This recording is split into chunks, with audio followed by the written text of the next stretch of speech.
प्यारे से मिलन होला धरती आसमान के, बहरे जब पिया बानी बुझत नइखे बात के।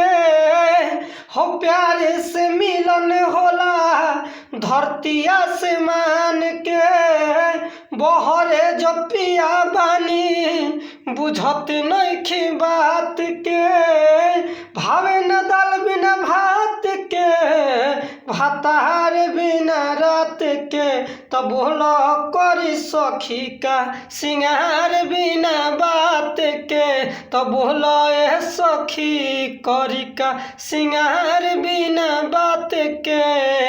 अरे भावे न दाल बिना भात के, भातार बिना रात के, तो बोलो ए सखी करी का सिंगार बिना बात के। तो बोलो ए सखी करी का सिंगार बिना बात के। गाना को सुना कमेंट करके जरूर बताइए। अच्छा लगा तो हमारे चैनल के सब्सक्राइब करें और ज़्यादा से ज़्यादा ये गाना के शेयर करें ताकि सिंगर्स लोग सुन सकस लोग और ये गाना के गा सकस लोग।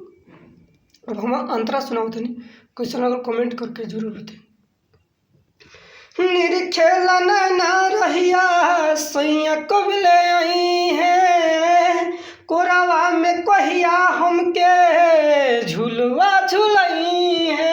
निरखेला ना रहिया सैया कब ले आई है, कोरावा में कहिया हमके झुलवा झुलई है। मन के श्रद्धा मोर गइल हो घोट देनी जज्बात के।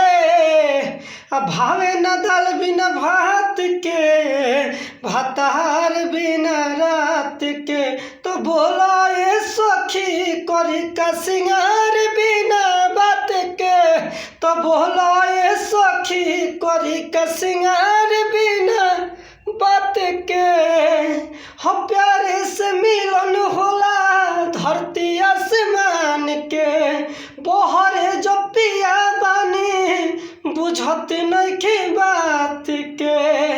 हो प्यारे से मिलन होला धरती आसमान के, बहरे जब पिया बानी बुझत नइखे बात के। भावे न दाल बिना भात के, भातार बिना रात के, तो बोलो ए सखी करी का सिंगार बिना बात के। तो बोलो ए सखी करी का सिंगार बिना बात के।